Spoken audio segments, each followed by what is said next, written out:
comentei no bloco anterior que a gente ia fazer uma entrevista muito interessante sobre projetos e ideias inovadoras na área de arquitetura e urbanismo. Mencionei com vocês que eu ia conversar com o Felipe Savassi, que é arquiteto e urbanista, e é uma autoridade no assunto, porque ele tem várias pós-graduações nessa área, não só nessa área, mas de construção, gestão de edifícios sustentáveis, que é um assunto que a gente aborda bastante, os ecossistemas sustentáveis, né, que estão pensando ou repensando a questão ambiental de um modo diferente.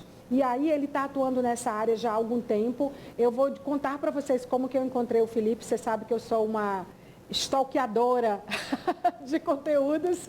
E aí eu estava lá na minha rede social, de repente eu vi aquele cara falando de um modo muito interessante sobre essa arquitetura modular, que já é uma tendência em vários países, né? Mas que no Brasil ela já existe, só que precisa de vozes e nomes como Felipe para a gente poder escalar e fazer disso, muito provavelmente, um modo, que é o que eu vou perguntar para ele, mais adequado, quando se trata da gente ter essa mobilidade, quando se trata da gente economizar recursos, a gente fazer uma gestão mais sustentável dos recursos que a gente usa em construção civil, que a gente sabe que são gigantes e que há muito desperdício, muita coisa que pode ser trocada. Foi daí que eu cheguei lá com a minha cara crachá, falei, quero entrevistar você. Ele me botou para falar com a assessoria, porque você é muito chique.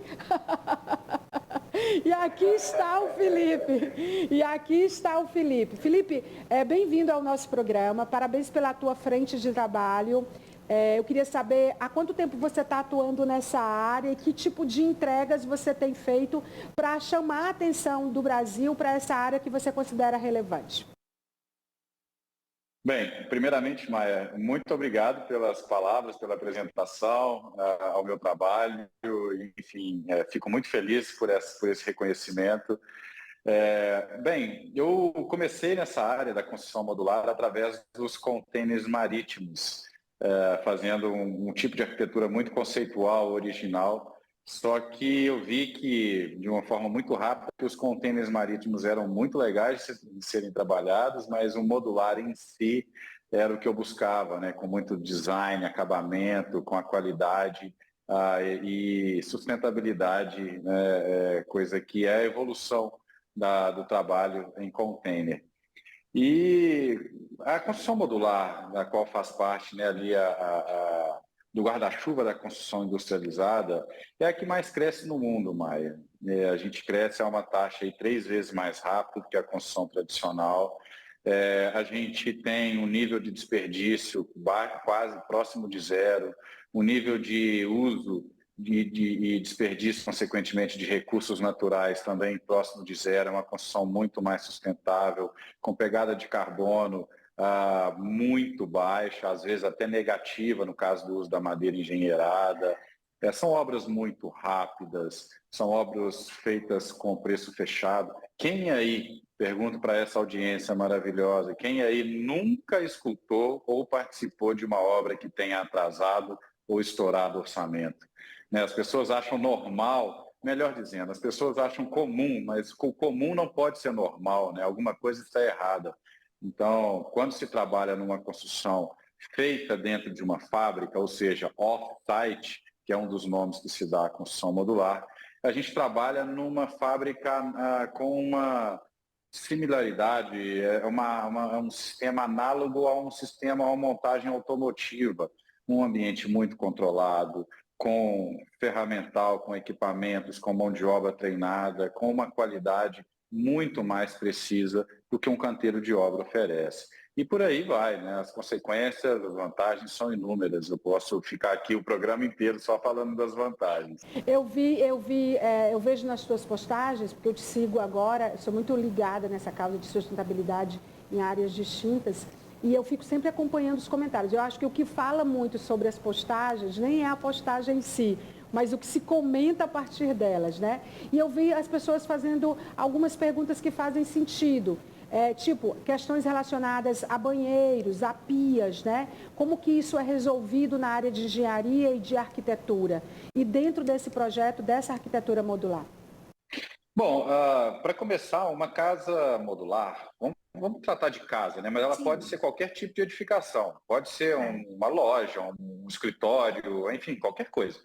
Mas uma edificação modular, ela tem duas características, né? Ela tem duas vocações. Ela pode ser móvel ou ela pode ser fixa.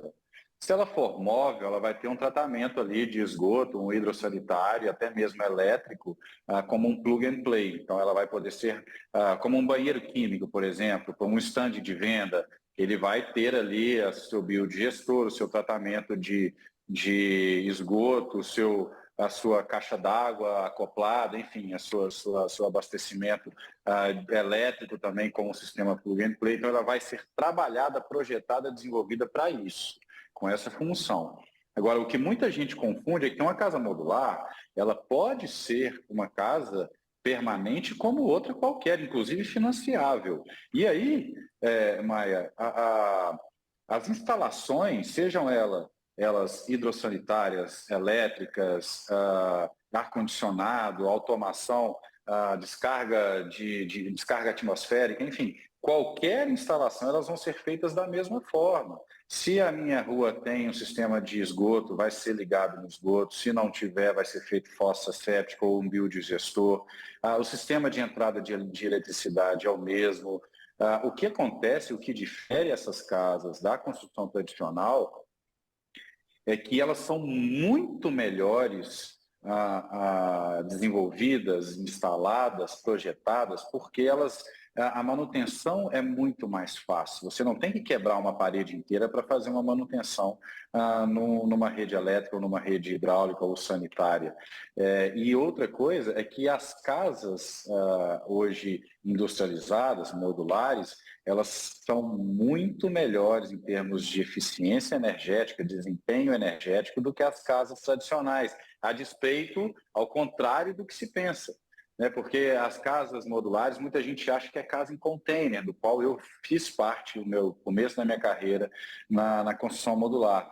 E mesmo nos containers, a gente já tinha um tratamento termoacústico que atende a norma 15575, que é a norma de desempenho das edificações. Mas quando a gente veio para o modular, a tecnologia que esses módulos são fabricados e montados, acabados, são materiais de altíssima tecnologia, o que traz um desempenho térmico e, consequentemente, acústico muito superior à alvenaria e ao concreto armado que a gente comumente, culturalmente, se acostumou a trabalhar aqui no Brasil.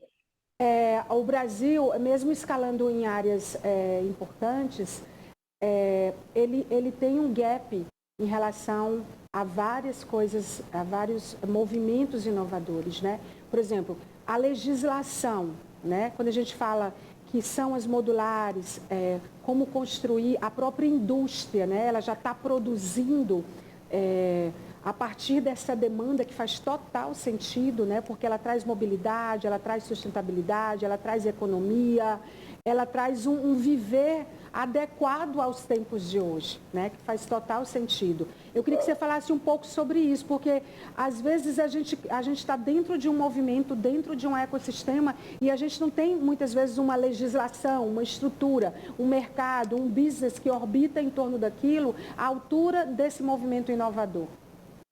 A gente fez até um summit o ano passado, que é o Modular Summit Brasil. A gente trouxe gente do mundo inteiro, inclusive pessoas ligadas ao governo e à academia.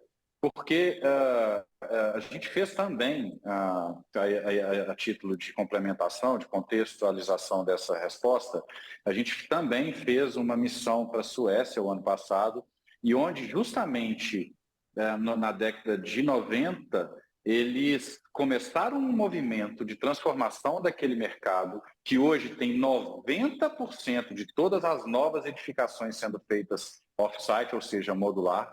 Então, você imagina, começaram há 2 décadas atrás e hoje tem 90% do seu market share feito de forma modular com madeira engenheirada.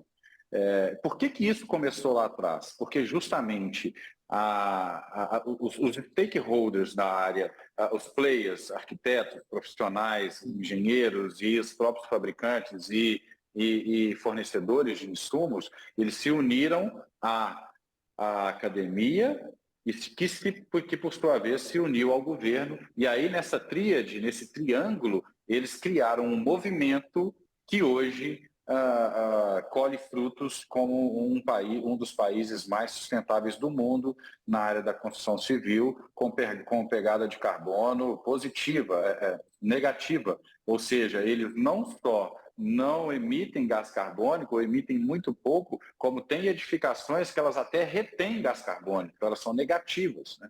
Então, é um sistema que a gente espera replicar isso aqui no Brasil através dessa iniciativa que a gente fez através do Modular Summit Brasil ano passado, onde a gente trouxe para a mesa stakeholders do mundo inteiro, inclusive o governo brasileiro e também a academia, desenvolvendo normas técnicas, legislações que são que têm o foco na área da construção industrializada, com foco ainda, com uma lupa na construção modular, desenvolvendo NBRs, desenvolvendo normativas que atendam essa nossa bandeira, que é o sistema construtivo, que não é aqui no Brasil apenas, é um sistema mundial, é um movimento mundial que vem tomando o market share aí, da construção civil mundial de forma muito rápida, como eu disse no começo da entrevista, 3 vezes, dependendo do país ou da região, a velocidade. Então, a gente está trabalhando com vários braços, com várias frentes envolvidas no intuito de conseguir igualdade, isonomia tributária, igualdade de condições com a construção tradicional, financiamento, enfim, regulações, tudo que destrava, que desingesta, né, essa nossa forma industrializada de construir. É bacana que você fala da academia, porque assim, essa é uma queixa que não é só da tua área, eu tenho certeza que você sabe disso.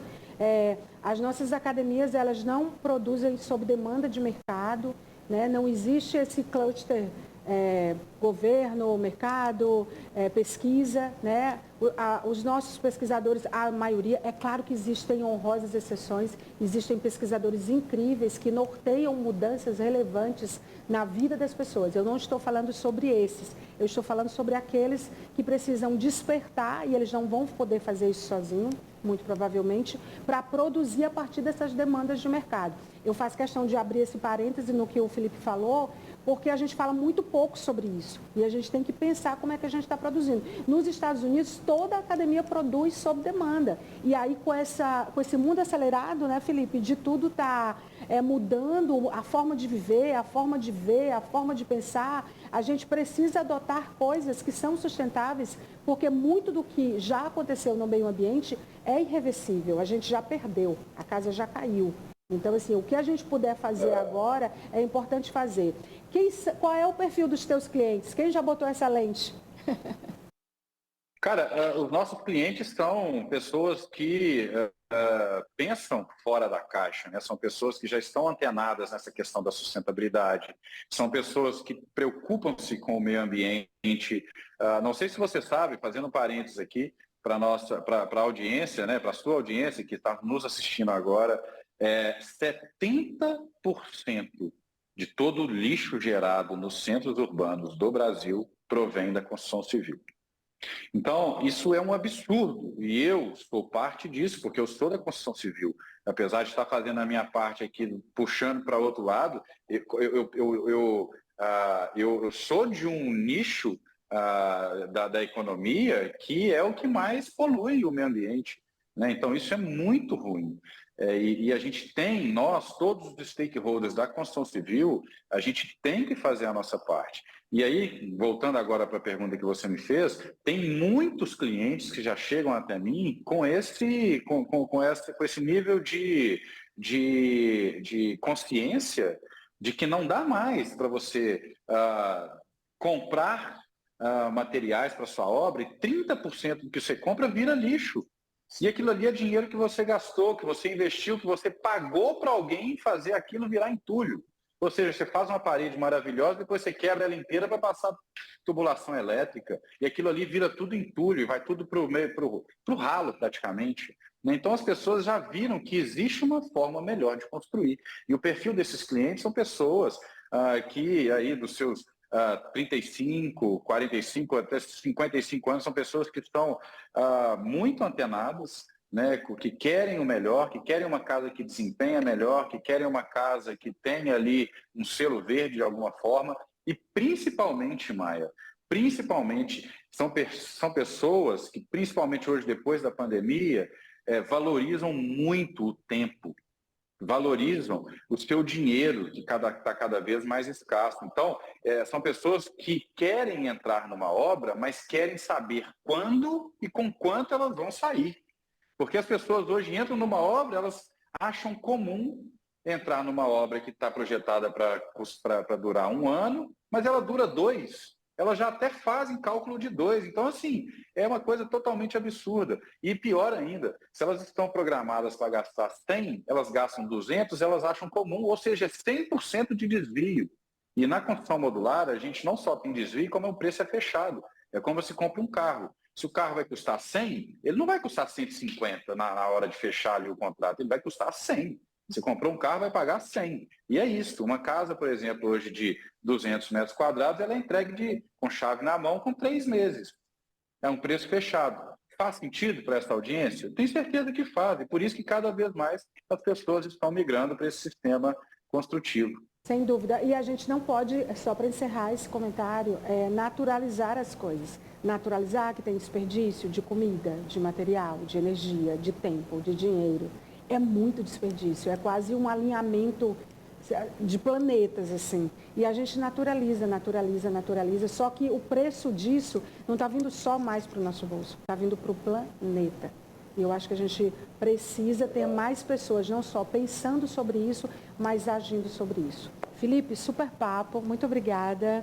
Por mais Filipes, toda vez que você tiver uma atualização sobre o teu trabalho, divide com a gente, que mesmo a gente não tendo o teu tempo para comentar, a gente vai mostrar, lembra do Felipe e tal, e aí a gente vai mostrar o teu trabalho, tá bom? E parabéns pela tua causa e pela tua visão de mundo. Muitíssimo obrigado e contem comigo, tá bom? Tá bom. Obrigada, querido. É isso aí, gente. Esse foi o Felipe Savassi, que eu prometi que ia dividir a opinião e a visão de mundo, né? A lente de mundo que ele tem através da arquitetura e urbanismo. Todos nós podemos ter no nosso lugar de voz. Continuamos falando nisso. Eu fico por aqui, você por aí.